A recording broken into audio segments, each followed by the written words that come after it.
Alright guys, I want to quickly run through something here. One of the reasons why we missed out from Matic USDT was because I was considering my entry from the daily, the 4 hours time frame, and I think that's the reason why I missed out. Because clearly looking at Matic USDT, from the daily perspective, I'm going to delete everything on my chart right now, and I'm going to show you the whole view. In fact, from the daily perspective, if I want to draw my order block from the daily perspective, this is what I'm going to get as my order block. This is it.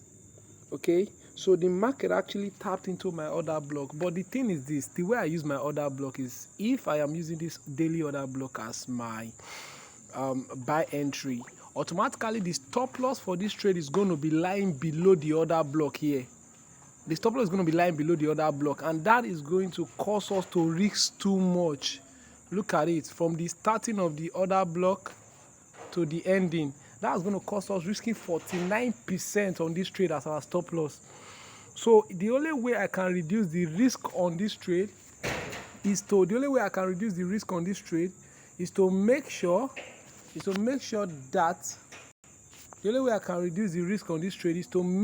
that I am making my entries from a 4 hours time frame. So when you go to the 4 hours time frame, all you are going to see is this. Sorry, hold on. When you go to the 4 hours time frame, this is what you see.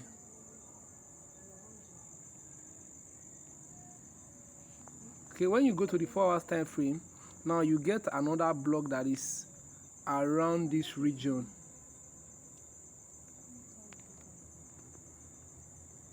Okay, this is the reason why I was considering using 0.9 or $1 as our entry.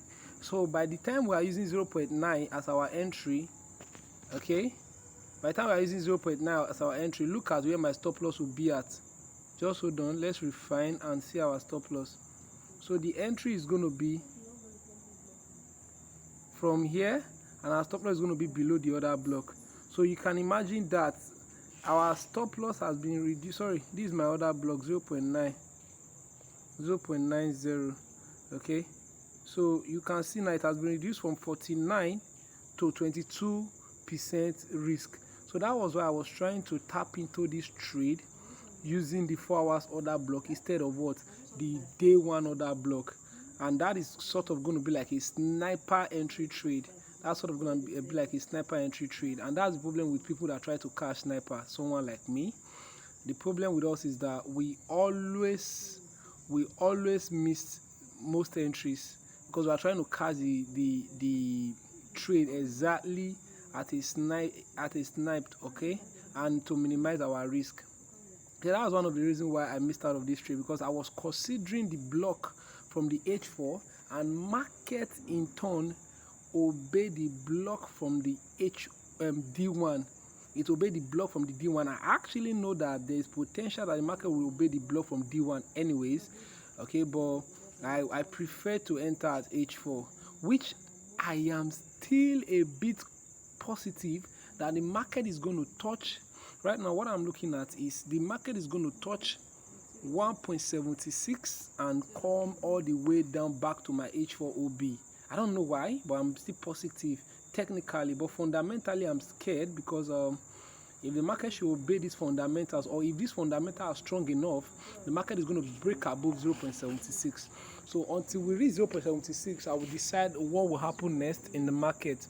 Right now I'm going to consider this as a missed trade while I'm waiting patiently for another opportunity. It might take 1 week for this to play out, but before I finally give up on Matic USDT, that Matic is not going to come down to 0.92 or 1.0, before I give up and say Matic will not come down to 1.0, Matic has to close above here.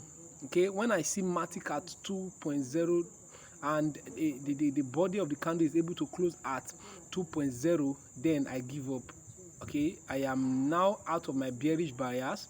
I will now be looking for what, bullish confirmation and bullish entry.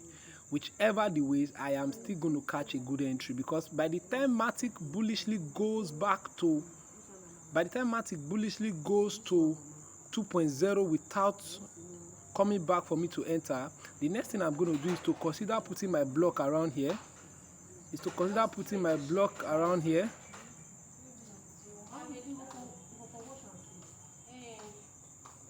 put my block around here and wait for Matic to retest it. I'll wait for it to retest it like this. After touching 2.0, it's going to come back and retest the block, and from that block I'm going to buy. So this is the kind of setup I'm going to be waiting for before I decide to buy right now. So I'll wait for Matic to touch $2, from $2 retest back to 1.4 or 1.5, and from there I'll buy. Until then, let's keep watching the market and not try to attack the market due to FOMO.